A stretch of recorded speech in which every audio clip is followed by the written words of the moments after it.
आत्मा के अनुसार चलने के लिए हमें बुलाया गया है ताकि हम शरीर के अभिलाषाओं पर जय प्राप्त कर सके। क्योंकि अगर शरीर के अभिलाषाओं पर हम जय प्राप्त नहीं कर पाए तो हम आत्मिक रूप से तैयार नहीं हो पाएंगे, और अगर हम आत्मिक रूप से तैयार नहीं हो पाए तो हम अनंत जीवन में प्रवेश नहीं कर पाएंगे।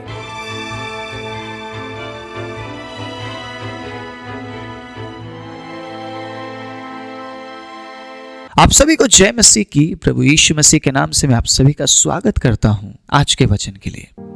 परमेश्वर के प्रिय लोगों, हर दिन की तरह एक और नया दिन परमेश्वर ने हमें दिया है, हमें जिंदा रखा है, हमें सुरक्षित रखा है, और सबसे बड़ी बात, इस योग्य हमें बनाया है ताकि हम परमेश्वर के वचन से अपने आप को तैयार करें।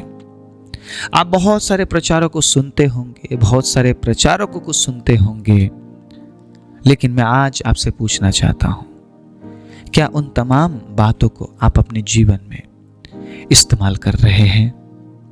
या जिन प्रचारों को आप मेरे द्वारा सुन रहे हैं, क्या उन बातों को आप लागू कर रहे हैं? बहुत जरूरी है। मैं कभी भी आपको उत्साहित नहीं करूंगा सिर्फ सुनते रहिए बोलकर। मैं कभी भी आपको ये नहीं बोलूंगा आइए सुनिए और जाइए, आइए सुनिए और जाइए। अगर आप सुनकर चले जाएंगे तो ना ही मुझे बेनिफिट है और ना ही आपको। मुझे बेनिफिट कब होगा या मेरे लिए बेनिफिशियल कब होगा प्रचार करना? जब आप उन बातों को सुनकर प्रभु में आप बढ़ेंगे। हमारा मकसद प्रभु में बढ़ना है। परमेश्वर के अजीजों, प्रभु में बढ़ाने के लिए अगर मुझे प्रचार करना पड़े, मैं प्रचार करने के लिए तैयार हूं। जो मुझे करना पड़े वो मैं करने के लिए तैयार हूं, ताकि आप प्रभु में बढ़ सके। हालेलुया। शरीर के लिए आप दिन रात सोचते हैं, लेकिन क्या आप आत्मा के बारे में विचार करते हैं? आपको पता है, कई बार हम कमजोर पड़ जाते हैं प्रभु के वचनों को ग्रहण करने के लिए। और ये कमजोरी क्यों है? क्यों है ये कमजोरी? क्योंकि हमारा जो आत्मा है वो कमजोर है, मजबूत नहीं है। हम हर दिन शरीर के बारे में विचार करते करते हमने आत्मा के बारे में विचार करना छोड़ दिया है। हम शरीर के बारे में सोचते रहते हैं और इसीलिए हम आत्मा के बारे में विचार नहीं कर पाते हैं। आप खुद विचारिए परमेश्वर के अजीजों, इस बात पर थोड़ा सा गौर कीजिए कि आप जहां पर जाने वाले हैं या मैं जहां पे जाने वाला हूं वो आत्मिक माहौल है। वहां पे शरीर लेकर आप प्रवेश नहीं कर पाएंगे। आप समझ रहे हैं इस बात को? आप शरीर लेकर कभी भी परमेश्वर के राज्य में प्रवेश नहीं कर पाएंगे, क्योंकि वचन में लिखा है प्रभु आत्मा है। प्रभु क्या है? आत्मा है। उसने मुझे और आपको शरीर में बनाया है, लेकिन वो आत्मा है, और इसीलिए वो आत्मिक लोगों को ढूंढता है, वो आत्मिक संगति को तलाशता है। हम कितने ज्यादा शरीर में हम स्वस्थ है, इससे परमेश्वर को मतलब नहीं है। आप समझ रहे इस बात को? आप कितना ज्यादा शरीर के बारे में सोचते हैं, या आप हेल्थ कॉन्शियस है, आप अपने स्वास्थ्य के बारे में सोचते हैं, इससे परमेश्वर को मतलब नहीं है। परमेश्वर चाहता है कि मैं और आप हम आत्मिक रूप से अपने आप को तैयार करें। और आत्मिक रूप से तैयार होने के लिए क्या करना पड़ेगा आपको, आज बताऊंगा। मैं 3 बात आपके बीच में लेकर आया हूं। प्रभु का जीवित वचन है जो कि आपको आत्मिक रूप से मजबूत करेगा। लेकिन आत्मिक रूप से मजबूत होने के लिए आपको शरीर में जीना पड़ेगा, शरीर में रहना पड़ेगा। लेकिन शरीर में रहते हुए आपको शरीर के कामों के लिए परमेश्वर के अजीजों जीना नहीं है, बल्कि शरीर में रहते हुए आपको आत्मा के लिए जीना पड़ेगा। ये टास्क है परमेश्वर के अजीजों, ये काम, ये जॉब हमें दिया गया है, और कईयों के लिए आसान नहीं है। कई लोगों के लिए आसान नहीं होता, इसीलिए वो प्रभु को छोड़ देते हैं, क्योंकि वो अपने शरीर के अभिलाषाओं को वो मार नहीं पाते हैं। मतलब उस अभिलाषा को वो खुद से दूर नहीं कर पाते हैं, या उस अभिलाषाओं को वो त्याग नहीं पाते हैं। इसीलिए वो सोचते हैं चलो मैं प्रभु को ही छोड़ देता हूं। ठीक है, वो क्या सोचते हैं? मैं प्रभु को ही छोड़ देता हूं, मैं शायद अपने अभिलाषाओं से दूर नहीं रह पाऊंगा। आप में से जितने भी लोग आज इस प्रचार को सुन रहे हैं, अगर आप शरीर के अभिलाषाओं को पूरा करना पसंद करते हैं तो इसी वक्त आप इस प्रचार को छोड़कर आप जा सकते हैं, क्योंकि मैं आपके शरीर के बारे में बात नहीं करूंगा। आज मैं आत्मा के बारे में बात करूंगा। और अगर आपको लगता है कि नहीं, मुझे आत्मिक रूप में बढ़ना है, मुझे आत्मा में चलना है, मुझे शरीर के लिए नहीं बल्कि मुझे मेरे आत्मा के लिए काम करना है, तो आज इस प्रचार को आप पूरा सुनिएगा, क्योंकि मैं बहुत गहरी बात बताने वाला हूँ। प्रभु का वचन है, प्रभु का वचन जिंदा है, परमेश्वर के अजीजों, सामर्थी है, प्रबल है, दोधारी तलवार है। आप समझ रहे इस बात को? तो प्रभु का वचन जब हम सुनते हैं, हमारे लिए उतना आसान नहीं होता ग्रहण करने में, क्योंकि आत्मा में ग्रहण करना पड़ता है ना। और हम तो शरीर में जी रहे हैं, तो आत्मा में कैसे उस वचन को ग्रहण करेंगे? तो आसान नहीं, लेकिन आपको ग्रहण करना पड़ेगा अगर आप आत्मा में बढ़ना चाहते हैं। तो मैं ठीक है शुरुआत करना चाहूंगा गलातियों की किताब से। गलाती 6 अध्याय उसके 8वें आयत से सुनिएगा। क्योंकि जो अपने शरीर के लिए बोता है वो शरीर के द्वारा विनाश की कटनी काटेगा, और जो आत्मा के लिए बोता है वो आत्मा के द्वारा अनंत जीवन की कटनी काटेगा। अब शरीर के जरिए जो आप कर रहे हैं, या शरीर के लिए जो आप कर रहे हैं, उसके द्वारा आप अनंत जीवन की कटनी नहीं काट पाएंगे। कहने का मतलब ये है कि जो आप अपने शरीर के लिए कर रहे हैं, आप शायद पैसा कमा रहे होंगे, आप शायद आप फेमस हो रहे होंगे, आप शायद अमीर हो रहे होंगे, आप शायद प्रसिद्ध हो रहे होंगे, आप जो भी आप अपने शरीर के लिए करते हैं ना, आपको ये चाहिए, वो चाहिए, ऐसा चाहिए, वैसा चाहिए, ये मिल गया, फिर वो चाहिए, फिर ये बातें चलती रहती है। ठीक है, ये बात कभी ख़त्म नहीं होगा कि मुझे मेरे शरीर के लिए क्या चाहिए, क्योंकि अभिलाषाएं बढ़ती रहती है, डिमांड बढ़ता रहता है। आज आपके पास 1 है तो कल आपको 2 चाहिए, 2 है तो आपको 4 चाहिए, 4 है तो शायद 6, 6 है तो शायद 8, और ये बातें बढ़ती रहती है, कभी घटती नहीं है। तो प्रभु का वचन क्या कह रहा है? अगर आप शरीर के लिए कर रहे हैं, शरीर के लिए जो काम आप कर रहे हैं, उसके जरिए आप अनंत जीवन की कटनी नहीं काट पाएंगे। परमेश्वर के अजीजों, बहुत इंपॉर्टेंट बात बोल रहा हूं मैं। इन दिनों में लोग शायद आशीष के बारे में प्रचार कर रहे होंगे, आशीष मिलेगा, आशीष मिलेगा, आशीष मिलेगा। आशीष क्यों नहीं मिलेगा? ये बोलने वाली बात नहीं है, बोलने वाली बात है ही नहीं। अगर यीशु मसीह आपके साथ है, आशीष आपके साथ है, चंगाई आपके पास है, छुटकारा आपके पास है, दया आपके पास है, ये बोलने वाली बात नहीं है। बोलने वाली बात क्या है? शरीर के लिए नहीं, आत्मा के लिए जियो। ये कठिन है बोलना भी, और सुनने वालों के लिए कठिन है। ये व्यक्ति क्या बोल रहा है? ये व्यक्ति मेरे भविष्य के बारे में नहीं बोल रहा है, मैं क्यों सुनूं? मेरे फ्यूचर के बारे में बोलो, भविष्यवाणी करो कि मेरा नौकरी अच्छा होने वाला है, मेरी शादी अच्छे से होने वाली है, मेरा बड़ा बड़ा घर बनने वाला है। 1 नहीं 2 3 4 के बारे में भविष्यवाणी करो, मैं फेमस बनने वाला हूँ, ऐसा कुछ भविष्यवाणी करो। और लोग वैसे ही भविष्यवाणी करते, क्योंकि हमारे कानों के खुजलियों को मिटाने के लिए हम प्रचार सुनते हैं। लेकिन परमेश्वर के अजीजों, मैं कभी भी आपको ऐसी बातें नहीं बोलूंगा जिससे आपके कान की खुजली मिटे नहीं। जो प्रचार है ना, वो यहां लगना चाहिए, यहां पे, तब जीवन परिवर्तन होता है। और प्रभु यीशु आपको परिवर्तन करना चाहते हैं। Praise the Lord, hallelujah. उसके लिए आपको अमीर बनना नहीं पड़ेगा, या आपको प्रसिद्ध बनना नहीं पड़ेगा। आप जैसे हैं वैसे रहिए और कहिए, प्रभु मुझे आत्मिक बनाइए। मैं शरीर के लिए नहीं बोलूंगा, मैं शरीर के लिए नहीं जीऊंगा। जो शरीर के लिए जीते हैं वो सुबह से लेकर शाम तक अपने शरीर के बारे में सोचते हैं, क्या खाना है, क्या पहनना है, कहाँ जाना है, घूमने जाना है, यहाँ जाना है। 2400 घंटे वो शरीर के अभिलाषाओं को पूरा करना चाहेंगे, आंखों के अभिलाषा को पूरा करना चाहेंगे, अपने मुंह के अभिलाषा को वो पूरा करना चाहेंगे, कानों की खुजली को वो मिटाने के लिए ऐसी ऐसी बातों को सुनेंगे जो उन्हें पसंद है। अरे प्रभु को क्या पसंद है, प्रभु क्या चाहता है, इस बारे में कौन सोचेगा?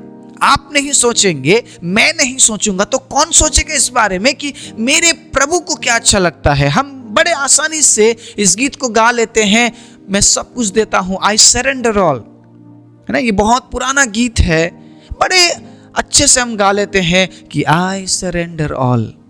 क्या सरेंडर कर रहे हैं हम?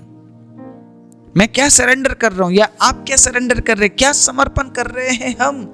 अगर हम दिन रात अपने शरीर के बारे में हम विचार रहे हैं, तो हम क्या समर्पण कर रहे हैं? हम सच्चे गीत को तो गा रहे हैं, लेकिन हम सच्चाई प्रकट नहीं कर पा रहे हैं। इसलिए पौलुस इस वचन के जरिए बताने के लिए कोशिश कर रहे हैं कि अगर हम शरीर के लिए बो रहे हैं तो हम विनाश की कटनी काटेंगे, हम अनंत जीवन की कटनी नहीं काट पाएंगे। लेकिन अगर हम आत्मा के लिए बोते हैं, अब मैं पॉइंट में आता हूं, आत्मा के लिए बोते हैं तो हम अनंत जीवन की कटनी काटेंगे। अब आत्मा के लिए बोना क्या है? ठीक है, 3 बातें मैं बहुत जल्दी रखना चाहूंगा। आत्मा में चलने के लिए हमें क्या करना पड़ेगा? सबसे पहली बात जो है, सवाल आता है कैसे। ठीक है, हाउ, कैसे चलूं मैं आत्मा में, मुझे बताइए। एक बहन मुझे पूछती है मुझे कौन से वचन को याद रखना चाहिए, क्योंकि मैं संपूर्ण बाइबल को मैं याद नहीं रख पाऊंगी, तो कौन से वचन के जरिए प्रभु मुझे आशीष देंगे करके उनका सवाल है। लेकिन आज मैं बहन को भी, जिन्होंने इस सवाल को पूछा है, उनको भी और आप सभी को ये जवाब देना चाहूंगा, आत्मा में चलिए ताकि आप शरीर के अभिलाषों को पूरा ना करें। ठीक है, कोई भी वचन, किसी भी वचन को आप याद रखिए, अपने मन में रखिए। ये जरूरी नहीं है कि मैं ऐसा बोलूं मत्ती 6:33 याद कर लो या 2 कोरिन्थी 5:17 याद कर लो। हर एक वचन अच्छा है। उत्पत्ति से लेकर प्रकाशित वाक्य तक सारे ही वचन ना कहीं हमारे जीवन में हमें जरूरत पड़ने वाला है। तो किसी भी वचन को आप याद कीजिए, याद रखिए। तो उससे भी बड़ी बात, आत्मा में चलना जरूरी है। ठीक है, बहुत से लोग पूरे बाइबल को उन्होंने पढ़ लिया है, मुंह जवानी सब कुछ बोल देते हैं, लेकिन जीवन में परिवर्तन नहीं है। तो वचन सिर्फ याद करना आत्मा में चलना नहीं है, आत्मिक जीवन जीना नहीं है।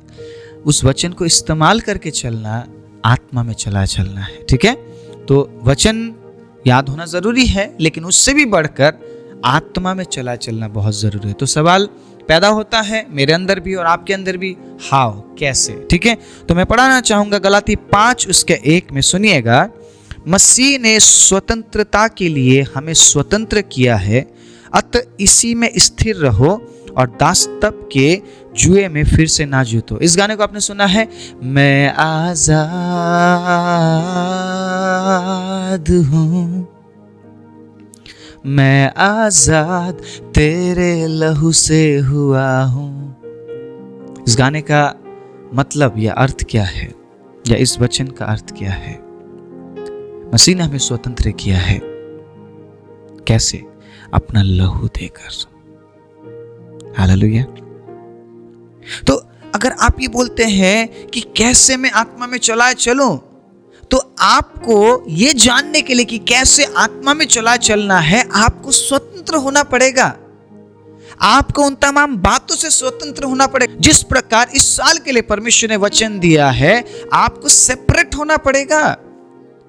You have to separate. आपको अपने आप को सेपरेट करना पड़ेगा। सेपरेशन की जरूरत है हमें इस बात को समझने के लिए कि हाउ, कैसे मैं आत्मा में चलूं। आप समझ रहे इस बात को? मुझे सेपरेट होना पड़ेगा, मुझे अलग होना पड़ेगा, क्योंकि मुझे मसीह ने स्वतंत्र किया है, मैं आजाद किया गया हूं। मैं दोबारा पाप में नहीं जी सकता, मैं पाप में पड़ा नहीं रह सकता। हाँ, मुझसे गलती हुई, लेकिन मैं अब उठकर मैं खड़ा हो जाऊंगा या मैं खड़ी हो जाऊंगी।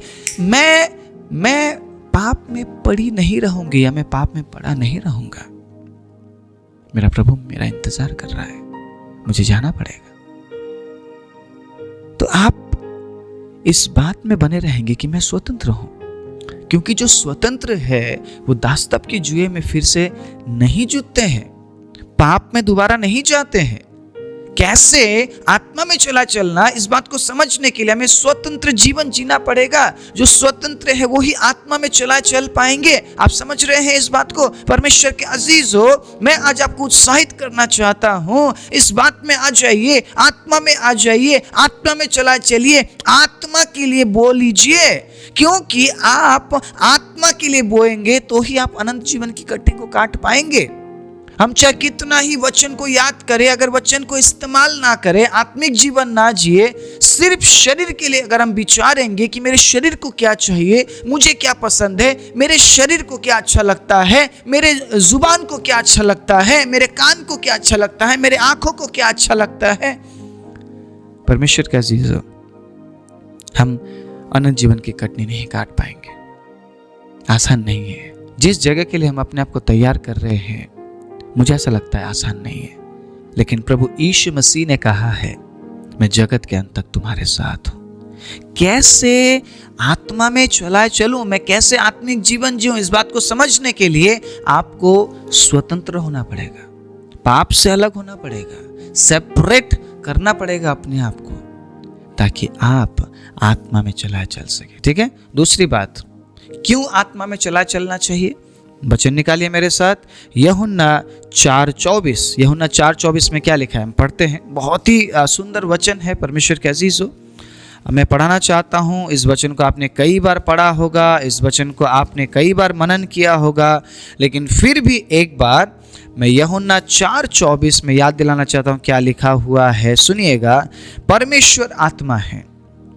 क्यों आत्मा में चलना है? क्योंकि जिस परमेश्वर की हम उपासना करते हैं, जिस परमेश्वर की हम आराधना करते हैं, जिस परमेश्वर को हम हे अब्बा, हे पिता कहकर हम पुकारते हैं, वो परमेश्वर क्या है? आत्मा है। वो शरीर में नहीं है। ठीक है। और अवश्य है कि उसकी आराधना करने वाले आत्मा और सच्चाई से आराधना करे। हालेलुया। हमें क्यों आत्मा में चलना है? क्योंकि जिस परमेश्वर के पीछे हम चल रहे हैं वो आत्मा है और वो आत्मिक लोगों को ढूंढता है। सुनिएगा, उसके 23 में क्या लिखा है, परंतु वो समय आता है, वरन अब भी है, जिसमें सच्चे भक्त पिता की आराधना आत्मा और सच्चाई से करेंगे, क्योंकि पिता अपने लिए ऐसे ही आराधकों को ढूंढता है। बहुत इंपॉर्टेंट बात है, बहुत इंपॉर्टेंट बात। मैं शरीर से क्या कर रहा हूं उससे परमेश्वर को मतलब नहीं है। मैं शरीर में होकर आत्मिक बनकर क्या कर रहा हूं इससे परमेश्वर को मतलब है। हालेलुया। आप शायद तरक्कियों को हासिल कर रहे होंगे, आप शायद नामी या नामचीन व्यक्ति होंगे, आप शायद तरक्की कर रहे होंगे, आप शायद फेमस होंगे। आप जो शरीर के लिए कर रहे हैं ना, उससे परमेश्वर को मतलब नहीं है। लेकिन शरीर में होकर आत्मिक बनकर जो आप कर रहे हैं, आत्मा में जो आप कर रहे हैं, उससे परमेश्वर को मतलब है। आप समझ रहे इस बात को? आपको आत्मा में चलने के लिए भी शरीर की जरूरत है। तो ये जो बातें हैं ना, ये विचार के ऊपर, हमारे विचार के ऊपर प्रभाव डालती है। आपका विचार कैसा है? क्या आप शारीरिक विचार के साथ प्रभु के पीछे चल रहे हैं, या आपका विचार बदलकर अब आत्मिक विचार बन चुका है? ठीक है। आपके विचार को बदलना चाहता है प्रभु, आपकी मानसिकता को बदलना चाहता है प्रभु चाहता है कि आप शरीर में होकर आत्मिक विचारों में जिए, आत्मिक भावनाओं में जिए, आत्मिक स्वभाव में आप बढ़ते जाए। बाइबल में क्या लिखा है? तुम जैसे सिखाएंगे बढ़ते जाओ। बढ़ते जाओ का मतलब क्या है? आत्मिक जीवन में बढ़ते जाओ, आत्मिक जीवन में तुम उन्नति करते जाओ, तुम आत्मा को और गहराई से प्राप्त करना सीखो। आत्मिक अवस्था में तुम अपने आप को पाओ, शारीरिक हालात में नहीं, क्योंकि हम शरीर में होकर प्रभु को हम आराधना नहीं दे सकते। हमें आत्मा में आना पड़ेगा, क्योंकि हमारा प्रभु आत्मा है। हालेलुया। प्रभु की स्तुति हो। क्यों हमें आत्मिक बनना है? क्यों हमें आत्मा में चलना है? क्यों हमें आत्मा के लिए बोना है? क्योंकि परमेश्वर के अजीजों, हमारा प्रभु आत्मा है। हम शरीर में चाहे कितना ही कुछ कर ले, एक दिन इस शरीर को हमें इस संसार में छोड़कर जाना पड़ेगा। आप नहीं ले जा सकते इस शरीर को। आप कितना ही इस शरीर का देखभाल कर लीजिए, आप अपने फेस को आप चमका लीजिए, आप ग्लोइंग स्किन के साथ आप जीवन जी लीजिए, एक दिन सब कुछ व्यर्थ है। जिस प्रकार सुलेमान कहते हैं, मैंने हवा को पकड़ा, हवा को पकड़ने जैसा है। सब कुछ व्यर्थ है, सब कुछ व्यर्थ है। जो भी हम इस पृथ्वी में करते हैं सब कुछ व्यर्थ है। इसलिए परमेश्वर के अजीजों, हमें आत्मा के बारे में विचारना बहुत ज़रूरी है। और मुझे लगता है अब प्रभु निकट है, इसीलिए हमें आत्मा के बारे में विचार करना पड़ेगा। इसका मतलब मैं ये नहीं बोल रहा हूँ कि आप जीना छोड़ दीजिए, नहीं। मानसिकता को बदलना पड़ेगा, विचार को बदलना पड़ेगा, भावनाओं में आत्मा का एक चलन होना जरूरी है, आत्मिक चलन होना जरूरी है, आत्मिक स्वभाव होना जरूरी है। आप समझ रहे इस बात को? आप बेशक शरीर में है, लेकिन आपका जो चलन है वो आत्मिक चलन बन जाएगा, आपका जो स्वभाव है वो आत्मिक स्वभाव बन जाएगा, और लोग आप में प्रभु को देखेंगे। हालेलुया, आप प्रकट करेंगे प्रभु को। Praise the Lord. मैं एक और वचन पढ़ाना चाहूंगा, यूहन्ना 6 उसका 63 क्या लिखा है देखते हैं। 6:63 कुछ इस प्रकार है, आत्मा तो जीवनदायक है, शरीर से कुछ लाभ नहीं। जो बातें मैंने तुमसे कही है वे आत्मा है और जीवन भी है। हालेलुया। अगर बाइबल में ऐसा लिखा है शरीर से कुछ भी लाभ नहीं है, तो परमेश्वर के अजीजों, हम चाहे कितना ही शरीर के लिए कर ले, हमें बेनिफिट कभी नहीं होगा। लेकिन शरीर में रहकर, शरीर में होते हुए अगर हम आत्मा के लिए कर रहे हैं, परमेश्वर के अजीजों, हम आत्मा के लिए बो रहे हैं, हम मानव जीवन की कटनी को काटने वाले हैं। आत्मा के लिए बोना मतलब आप बाइबल कितना पढ़ते हैं, आप प्रार्थना कितना करते हैं, आपके विचारों में प्रभु के बारे में आप कितना सोचते हैं ना, आप संगति के बारे में कितना सोचते हैं, संगति की चाहत कितना है आपके अंदर, कितना आप प्रेम में बढ़ रहे हैं, बहुत जरूरी है। अगला पॉइंट वही है, उसी बारे में आज मैं बात करने वाला हूं। आपको आत्मिक बनना पड़ेगा, क्योंकि आपको आत्मिक बनने के लिए चुना गया है। आपको शरीर के लालसाओं को, अभिलाषाओं को पूरा करने के लिए नहीं चुना गया, या मुझे उन कामों के लिए नहीं चुना गया। हमें आत्मा के लिए बोने के लिए चुना गया है, आत्मा के लिए परमेश्वर के अजीजों कार्य करने के लिए चुना गया। किसके आत्मा के लिए? दूसरों के नहीं, अपने आत्मा के लिए। आप आपके आत्मा के लिए काम करेंगे, मैं मेरे आत्मा के लिए काम करूंगा। आप समझ रहे इस बात को? और तब तक हमें इस काम को जारी रखना है जब तक प्रभु यीशु मसीह ना आ जाए। जिस दिन वो आएंगे उसके बाद हमें कुछ करने की जरूरत नहीं है। हालेलुया। बाइबल में क्या लिखा है? जो शरीर में होंगे उस समय वो रूपांतरण हो जाएंगे, वो आत्मा में आ जाएंगे और प्रभु के साथ वो उठा लिए जाएंगे। Praise the Lord. हालेलुया। वो दिन अद्भुत दिन होगा परमेश्वर के अजीजों, जब हम आत्मा में उठा लिए जाएंगे। इसलिए आज से ही आपके आत्मा के लिए आपको काम करना पड़ेगा। एक नए साल में प्रभु ने हमें एक नया कार्य दिया है। अपने आत्मा के बारे में विचार कीजिए। Praise the Lord. तीसरी और आखिरी, अब आप जान गए हैं कि आपको क्यों, ठीक है, आत्मा के लिए बोना है या आत्मिक जीवन जीना है या आत्मा में चला चलना है, ठीक है, कैसे चला चलना है, ठीक है। तो अब तीसरी बात है। तीसरी बात क्या है? अगर आप आत्मा में चला चल रहे हैं तो आप में से कौन से फल दिखेंगे? बेनिफिट्स क्या है, फायदे क्या है ना? हमेशा हम फायदे के पीछे भागते हैं। मैं ऐसा करूंगा तो मुझे क्या फायदा मिलेगा, मैं फायदा बताना चाहता हूं, ठीक है। गलाती 5 उसके 22 को निकालेंगे, यहां पे फायदा है। पर आत्मा का फल प्रेम, आनंद, शांति, धीरज, कृपा, भलाई, विश्वास, नम्रता और संयम है। ये बेनिफिट है।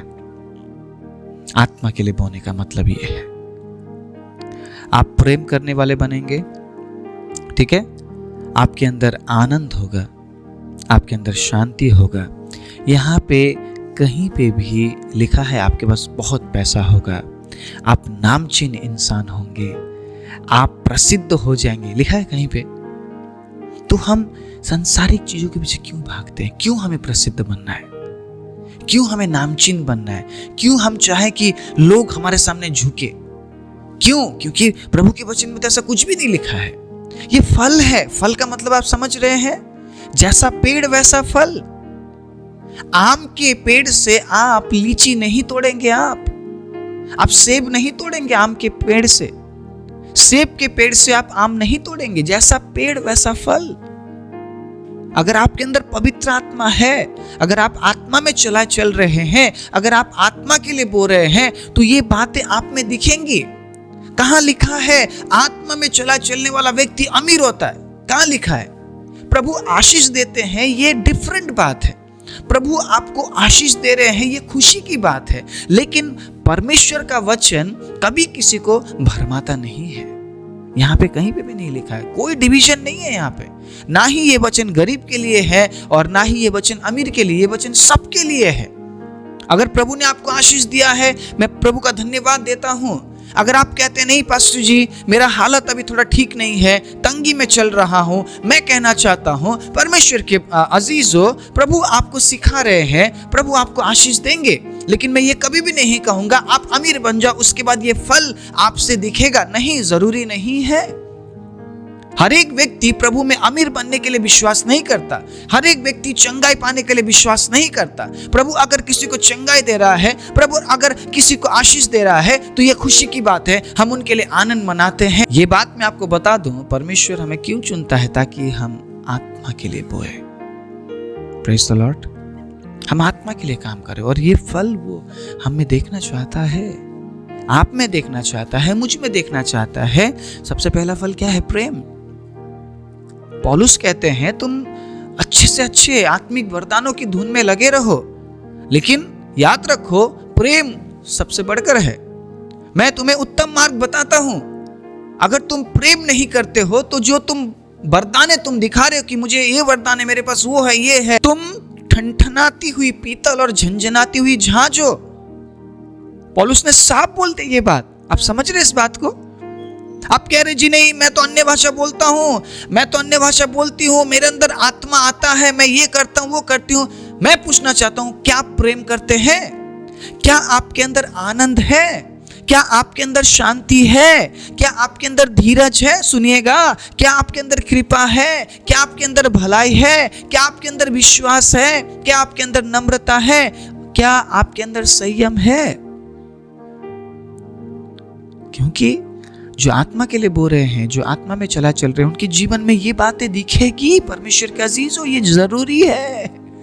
बिना इस फल के हम प्रभु के पीछे कैसे चल रहे हैं?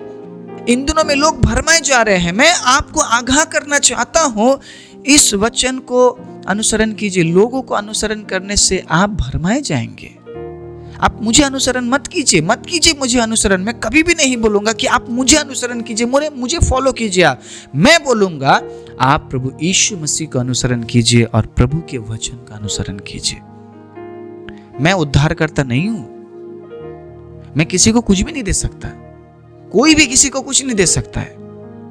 इसीलिए अनुसरण करना है तो प्रभु यीशु मसीह का आप अनुसरण कीजिए, ठीक है?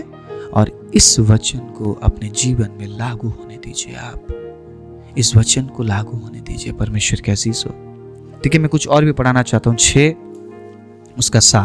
6:7 देखिए क्या लिखा है।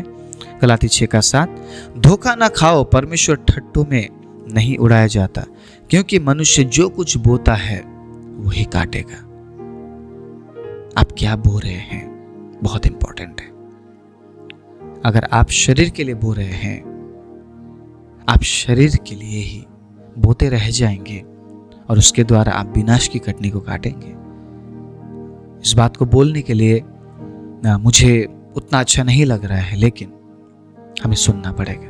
ये बात मुझे भी सुनना पड़ेगा और मुझे याद रखना पड़ेगा कि मैं शरीर के लिए नहीं बोऊंगा। आपको याद रखना पड़ेगा कि आप शरीर के लिए नहीं बोएंगे, क्योंकि जो बोएगा वो ही काटेगा, बोला गया है। आज तू जो बो रहा है, अगले 10 साल बाद उसका कटनी तू काटेगा। अगर आप ये कह रहे हैं कि आज मैं बहुत मेहनत कर रहा हूं मेरे शरीर के लिए, अब शरीर के लिए आप कटनी काटेंगे आप। लेकिन अगर आप कह रहे हैं कि नहीं जी, मैं तो आत्मा के लिए बोल रहा हूं, 10 साल बाद रिजल्ट दिखेगा आपको, 20 साल बाद रिजल्ट दिखेगा, 20 साल बाद आपके आत्मिक स्तर को आप देखिएगा, आपके परिपक्वता के स्तर को आप देखिएगा, वचन को समझने का स्तर आप देखिएगा, यहां पे होगा, यहां पे। समझ रहे आप? समय लगता है, लेकिन आप क्या बोल रहे हैं ये बहुत इंपॉर्टेंट है। बेनिफिट दिखना चाहिए आपके जीवन में। बेनिफिट्स के बारे में अगर आप बात करते हैं, उपलब्धियों के बारे में अगर आप बात करते हैं, ये उपलब्धि है, आपके अंदर वो फल दिखना चाहिए, मेरे अंदर वो फल दिखना चाहिए। जो भी हम कर रहे हैं उसका प्रतिफल हमें मिलेगा। परमेश्वर के अजीजों, आज नहीं कल, कल नहीं परसों, एक दिन मिलेगा, लेकिन आपको कंटिन्यू उस काम को करते रहना है।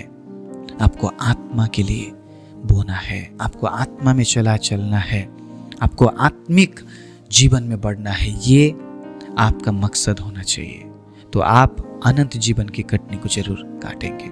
आइए अपनी आंखों को बंद करें। राजाओं के राजा, प्रभुओं के प्रभु, मैं धन्यवाद देता हूं एक और नए सुबह के लिए। हर एक नए दिन को आपने बनाया है ताकि प्रभु हम तैयार हो सके आपसे मिलने के लिए। आप बहुत जल्द बादलों में आने वाले हैं प्रभु, वो दिन अद्भुत होगा पिता। हर एक व्यक्ति को उस दिन का इंतजार है, हर एक मसीही को उस दिन का इंतजार है प्रभु। लेकिन कई बार हम कमजोर पड़ जाते हैं और हम आत्मा के लिए नहीं बो पाते हैं, हम शरीर के लिए बोते। लेकिन आज जितनों ने प्रभु आपके वचन को सुना है, वो आज के बाद आत्मा के लिए बोने वाले बन जाए। मैं यीशु मसीह के नाम से घोषणा करता हूँ, हर एक के जीवन के लिए वो आत्मा के लिए बोने वाले बन जाए। प्रभु आप सहायता और मदद कीजिए। एक बार फिर से मैं आपके बच्चों के जीवन में आपके चंगाई, छुटकारा, आपके आशीष की घोषणा करता हूँ प्रभु, आपके बढ़ोतरी की घोषणा करता हूँ, और प्रभु आपकी उपस्थिति की घोषणा करते हुए प्रार्थना प्रभु यीशु मसीह के नाम से मांगता हूँ, आमीन।